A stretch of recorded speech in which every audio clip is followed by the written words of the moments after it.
আমাদের ৭ দফা দাবি দীর্ঘদিনের দাবি। এই দাবি হলো আমাদের যৌক্তিক দাবি। ৩ দফা দাবি অযৌক্তিক দাবি এবং অবাস্তবায়ক দাবি। এটা জিরো ওয়ান আমল থেকেই আমাদের দাবি বাস্তবায়ন হয়েছে এবং 10 দফা আছে 10ম গ্রেড। এটা কিন্তু আমাদের গেজেটভুক্ত এবং আমাদের 10 দফা আছে 10ম গ্রেডে। আমরা বিগত দিনে যেভাবে চাকরি করেছি এখন আমাদের সমন্বয়ে এখনও চাকরি হচ্ছে। এখন বিসি ডিগ্রি যারা রয়েছে তারা অবৈধভাবে 10ম গ্রেডে তারা ভর্তি হতে চায়, মানে চাকরি করতে চায়। সারা জীবন শুনেছি যে প্রমোশন করার জন্য ডিভিশন জন্য 10ম গ্রেডে চাকরি করতে চায়। এটা হলো লজ্জাজনক। 3 দফা দাবি একটু অযৌক্তিক, এটা আমরা মানি না।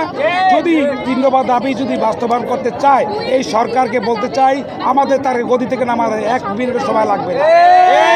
তিনি কোনোদিনও থাকতে পারবে না তার এই মসনদে। আমি মনে করি 7 দফা দাবি এটা আমার যৌক্তিক দাবি। এই দাবি বাস্তবায়ন না করা পর্যন্ত আমরা রাজপথে থাকবো, দরকারে সারা বাংলাদেশ অচল করে দেব। আমার নাম ইঞ্জিনিয়ার মাহফুজুল আলম মিঠু। আমি ডিএফের সভাপতি, আইডিপির সভাপতি, প্লাস বরিশাল বিভাগীয় ছাত্র শিক্ষক আন্দোলনের আহ্বায়ক হিসেবে রয়েছি। সবাইকে ধন্যবাদ।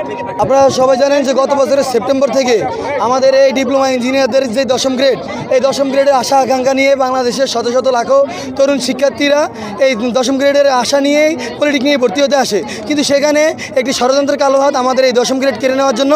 তারা অলরেডি ইতিমধ্যে বিএসসি ইঞ্জিনিয়ার, ডিগ্রিধারী ইঞ্জিনিয়ার যারা আছে তারা 9ম গ্রেডে চাকরি করছে। কিন্তু আমরা দেখতে পাচ্ছি তারা একটি ষড়যন্ত্রের মুখোমুখি, এই ষড়যন্ত্রের মধ্যে লিপ্ত হয়ে তারা আমাদের এই 10ম গ্রেড নিয়ে, অর্থাৎ তারা উচ্চ কক্ষ থেকে নিচ্চ কক্ষের দিকে নামতে চায়। এ হচ্ছে তাদের অবস্থা। আমরা মনে করি এটার ভিতরে ভিন্ন রাজনৈতিক কোনো ষড়যন্ত্র থাকতে পারে। আওয়ামী লীগের এজেন্ডা তারা বাস্তবায়ন করছে এবং যেই প্রকৌশল আন্দোলনের সেক্রেটারি লিপু, সন্ত্রাসী লিপু, সে আমাদের ডিপ্লোমা ইঞ্জিনিয়ারদেরকে প্রকাশ্যে গুলি করে হত্যার হুমকি দিয়েছে।